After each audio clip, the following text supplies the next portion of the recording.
Bom dia, boa tarde, boa noite. Sejam muito bem-vindos ao meu canal Física em Minutos. Eu sou o professor Alex Nelson e hoje vamos falar sobre um conceito muito interessante e fundamental na física: a força elástica. A força elástica é aquela que surge quando deformamos um objeto elástico, como uma mola ou um elástico de borracha. Esse tipo de força é regido pelas forças da lei de Hooke, que estabelece uma relação direta entre a deformação do objeto e a força aplicada. Em outras palavras, quanto mais você puxa ou comprime o objeto elástico, maior será a força que ele vai exercer para voltar à sua forma original. Vamos discutir a importância da constante elástica, conhecida como constante de Hooke, e como ela varia de material para material. Se você é curioso sobre o mundo da física ou apenas quer entender melhor como as coisas funcionam ao seu redor, este vídeo é para você. Não se esqueça de se inscrever no canal, deixar o seu like e ativar o sininho para receber as notificações sobre os nossos próximos vídeos. Ficou interessado? Então não sai daí não. Depois da vinheta, tem mais!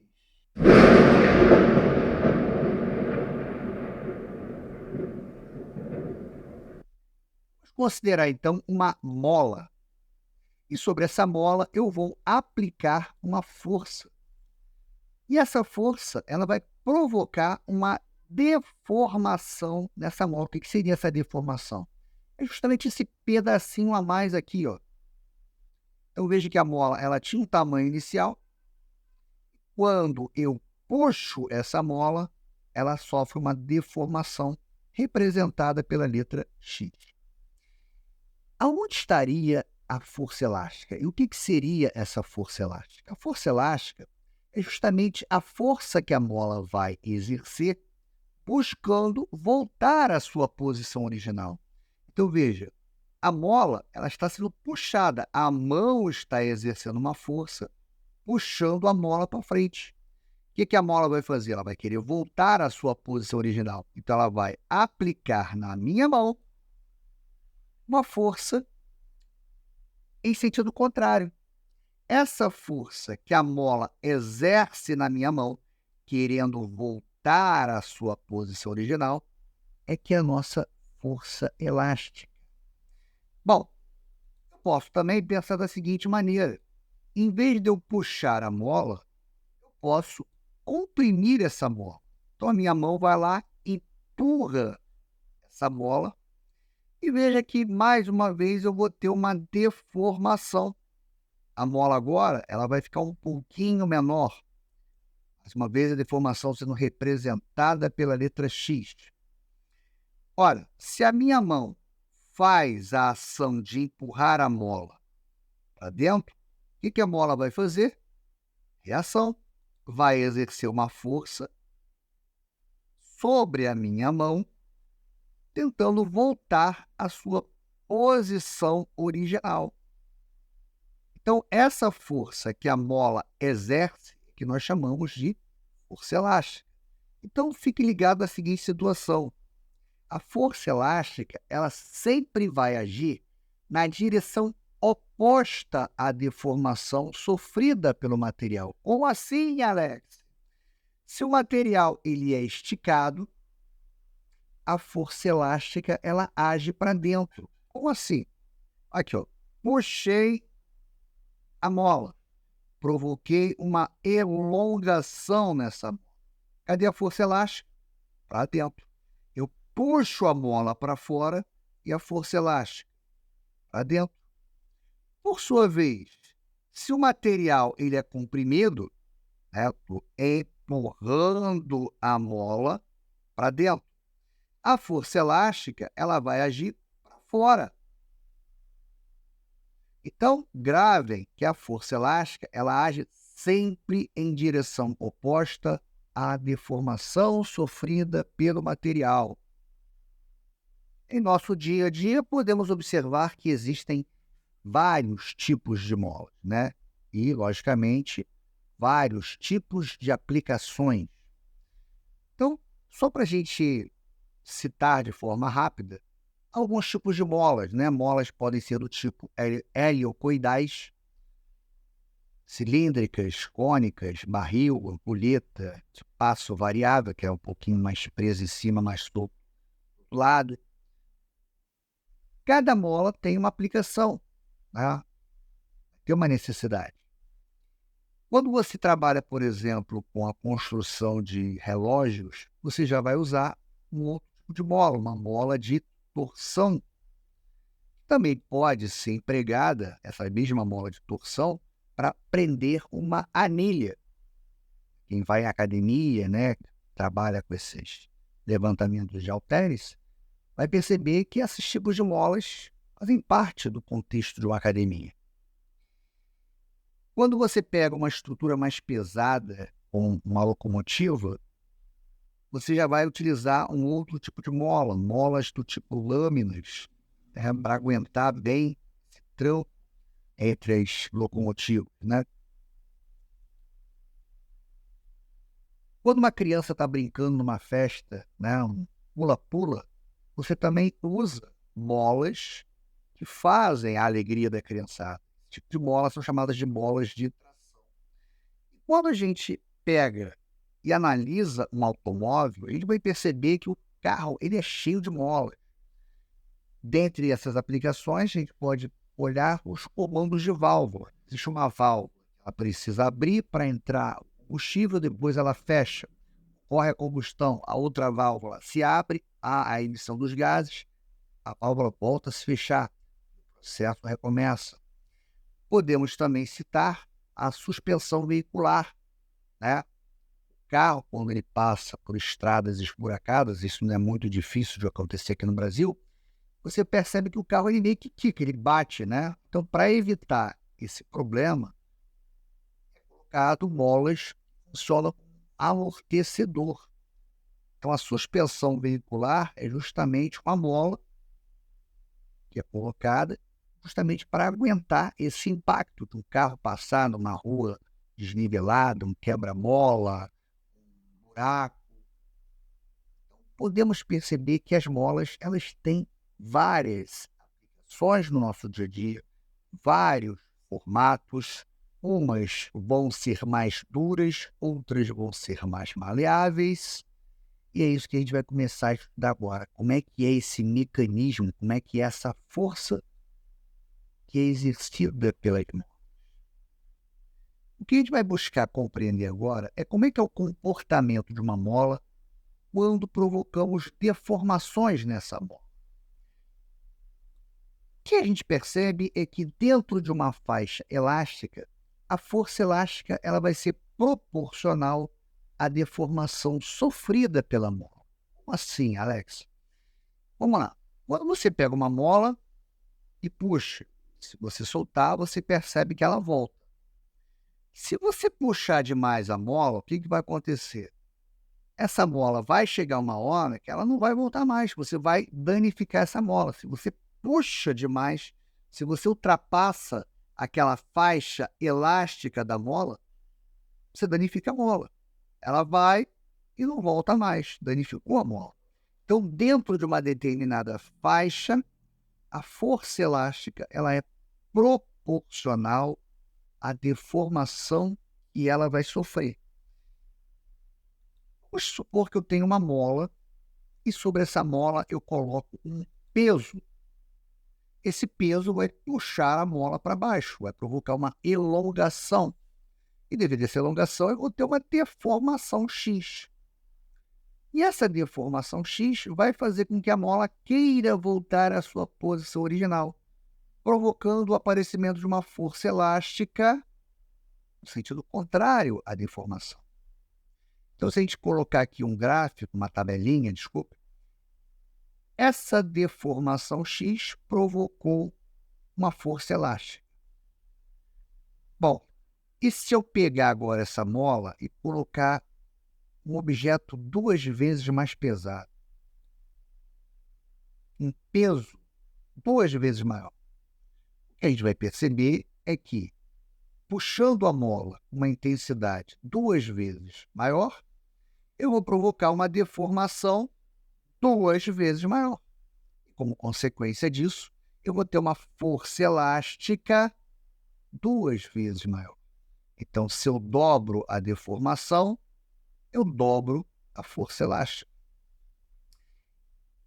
Isso mostra para a gente que a força elástica ela é diretamente proporcional à deformação. Ou seja, se eu dobro a deformação, eu dobro a força elástica. Se eu triplico a deformação, eu triplico a força elástica. Se eu quintuplico a deformação, eu vou quintuplicar a força elástica. Então, força elástica é diretamente proporcional à deformação sofrida pela mão. Outra característica que a gente vai observar é que essa deformação, essa força elástica, ela vai depender da natureza da mola, tá? Existem molas que são mais maleáveis. Você faz uma pequena força e ela já deforma facilmente. Existem outros tipos de mola e você já vai ter que fazer uma força enorme para conseguir alguns centímetros de deformação. Por exemplo, os amortecedores de carro. Tem que fazer, tem que aguentar o impacto. Então é uma mola dura. A gente vai entender esse comportamento da natureza da mola.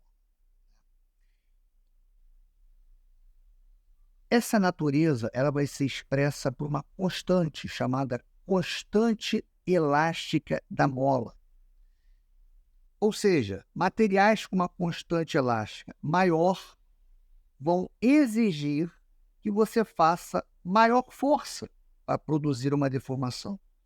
Já molas com uma constante elástica menor, pequena força, você já consegue provocar uma deformação. Então, quais fatores iriam influenciar na deformação de uma mola?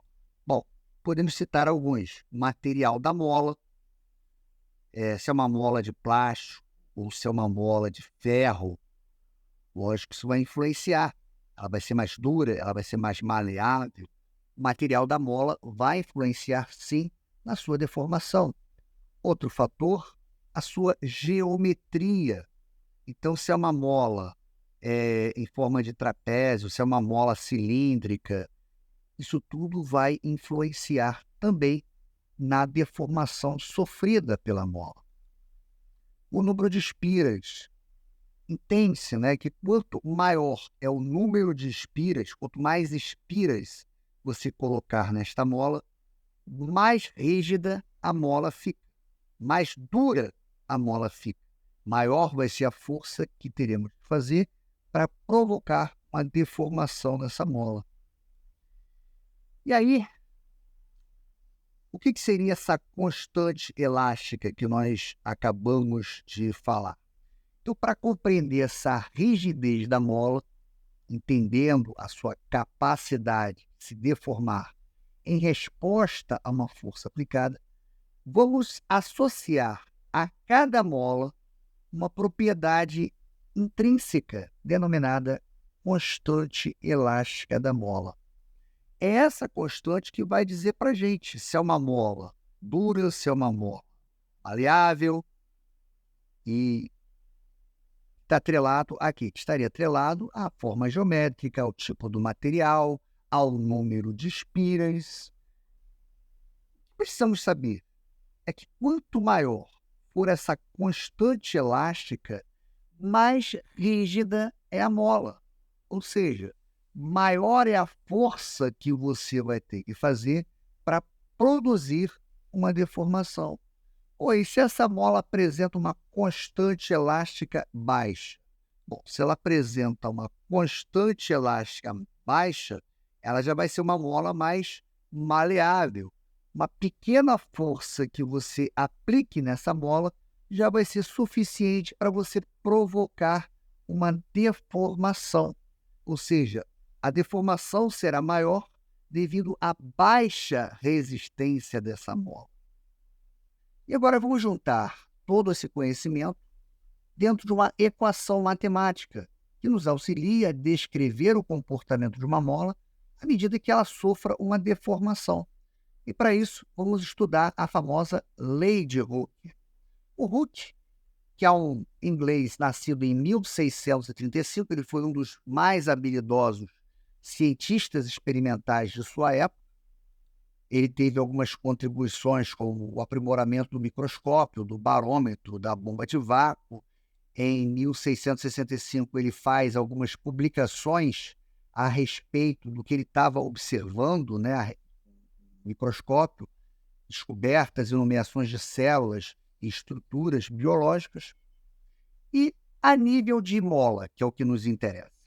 A nível de mola, o Hooke ele vai propor uma formulação matemática, uma equação fundamental que vai descrever o comportamento elástico dos materiais. Essa lei é tão importante que ela é utilizada em áreas como engenharia, buscando compreender a deformação de determinados materiais, de molas, né? Tal importância é o estudo da lei de Hooke. Bom, e como é que seria essa lei matemática? Essa lei matemática é dada por essa expressãozinha, força elástica igual a menos kx. Bom, a nossa força elástica, a gente já sabe que por ser um tipo de força, tem que ser expressa em newtons. Esse casinho aqui é a nossa constante elástica, que mostra para a gente quanto que a mola vai ser rígida ou maleável, dependendo da natureza da mola, dependendo da forma geométrica dessa mola, dependendo do número de espiras que essa mola venha a ter. Ela pode ser um pouco mais dura ou um pouco mais maleável. A constante elástica é expressa em newtons por metro. E esse x é a deformação que a mola vai sofrer quando submetida a uma determinada força. Geralmente, usamos o sistema internacional metro. Bom, surge a pergunta, Alex, por que desse sinal de menos? Esse sinal de menos, como nós havíamos discutido anteriormente, ele está relacionado com o fato da força elástica ser sempre contrária à deformação.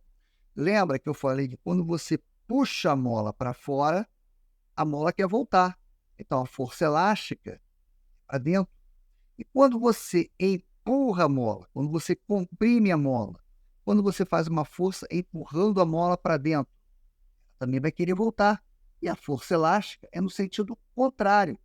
Então, devido a essa característica, né, da força elástica ser sempre contrária à variação da deformação, o Hooke utiliza esse sinalzinho de menos. E lógico, se a gente for entender de um jeito mais geral, quando uma força é aplicada sobre uma mola, o que acontece? Essa força que é aplicada deforma a mola. Peguei a mola, puxei, fiz uma força.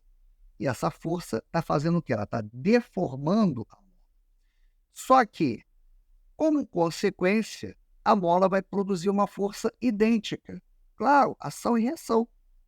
A mesma força com que eu puxo a mola me puxa. Então, a força elástica ela vai ser exatamente igual à força que está sendo aplicada na mola. Porém, sentido contrário à deformação, né? E essa força ela torna-se maior de acordo com a deformação da mola, ou seja, quanto mais eu puxo a mola, quanto mais eu deformo a mola, maior é a força que a mola vai exercer na minha mão. Maior será a força elástica. Então, isso vai ficar mais claro quando a gente buscar compreender uma análise gráfica, onde essa força elástica aqui, ó, ela é uma equação do primeiro grau. E se ela é uma equação do primeiro grau, o seu gráfico tem que ser uma reta. Então, vamos supor, eu peguei uma mola e sobre essa mola eu coloquei um peso.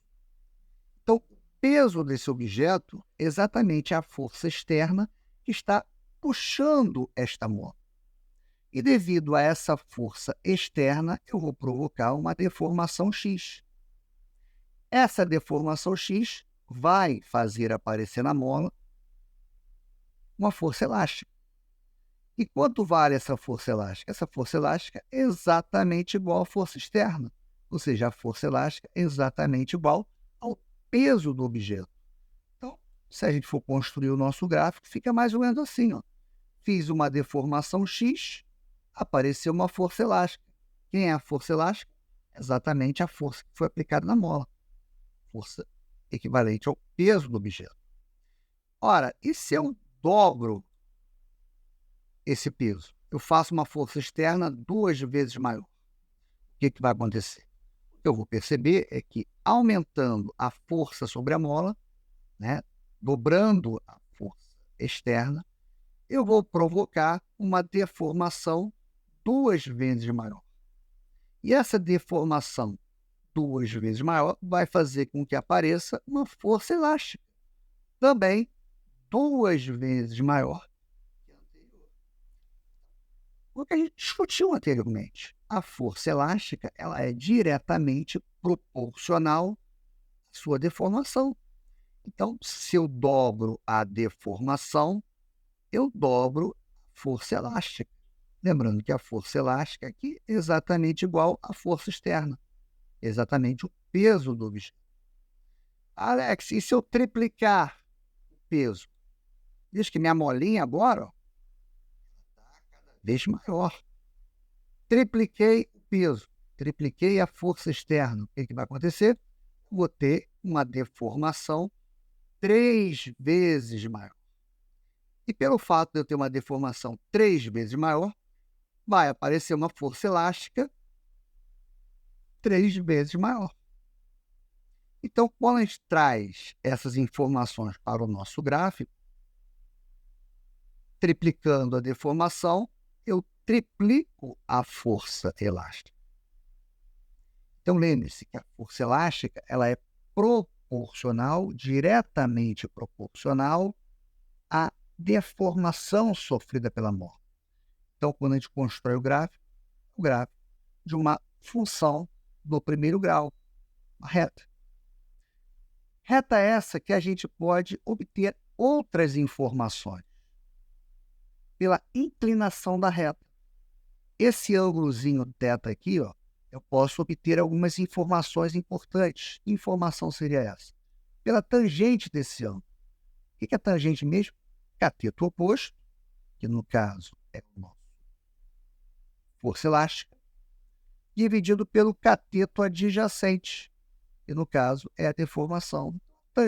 A tangente desse ângulo seria a força elástica sobre a deformação. Só que força elástica dividida pela deformação, se a gente olhar aqui, ó, ela vai ser exatamente igual a quem? Vai ser exatamente igual à constante elástica da mola. Então, a inclinação da reta obtém a constante elástica da mola. Quanto maior for a inclinação, maior é a tangente, maior é a constante elástica da mola, mais rígida é essa mola. Por outro lado, quanto menor a inclinação da reta, menor o ângulo, menor a tangente, menor será a constante elástica dessa mola. E, como consequência, menos rígida e mais maleável será esta mola. Lógico que esse comportamento linear ele está relacionado à mola estar trabalhando nas suas condições ideais de deformação, né? Quando ela se encontra no domínio plástico, que é quando você puxa a mola e a mola naturalmente volta à sua posição inicial. Você aumenta a deformação na mola e ela retorna à sua posição. Então, perceba que você vai aumentando a deformação, aumenta a força elástica, mas ela retorna à sua posição inicial. Nesse caso, você está no domínio elástico. Lógico que, se você forçar a barra, né, e continuar puxando essa mola, o que vai acontecer? Ela vai entrar no domínio de plasticidade. E o que acontece nesse domínio da plasticidade? O corpo não retorna mais à sua posição original. Ou seja, existe um limite para você puxar a mola. a partir daquele limite, a mola começa a perder a sua plasticidade. Ela começa a perder a capacidade de voltar à sua posição original. E se você forçar ainda mais a barra, se você ainda puxar ainda mais essa mola, você pode atingir o seu ponto de ruptura, que é quando a mola ela perde a sua elasticidade e a sua deformação passa a ser permanente, chegando até mesmo, em alguns casos, a quebrar o material. Isso mostra que, com o tempo, as molas elas podem deformar de maneira permanente ou sem fadiga e acabar se rompendo. Por isso que é de extrema importância a gente fazer a revisão no carro e trocar a suspensão dos veículos, né? O amortecedor do carro, ele é uma mola. Com o tempo, ele vai entrar em fadiga. Ele vai perder a sua elasticidade. Então é sempre bom, de tempos em tempos, a gente fazer uma revisão na suspensão dos nossos carros. É isso aí, pessoal. Chegamos ao fim do nosso vídeo de hoje sobre força elástica. Espero que vocês tenham gostado e aprendido bastante sobre como essa força atua nos objetos elásticos e a importância da lei de Hooke no nosso dia a dia. Se você curtiu o conteúdo, não se esqueça de se inscrever no canal, deixar o seu like e ativar o sininho para receber as notificações sobre os nossos próximos vídeos. Se ficou alguma dúvida ou quer sugerir algum tema para os próximos vídeos, deixe seu comentário aqui embaixo. Adoramos ouvir o que vocês têm a dizer. Estamos sempre atentos às sugestões e perguntas. Muito obrigado e até a próxima!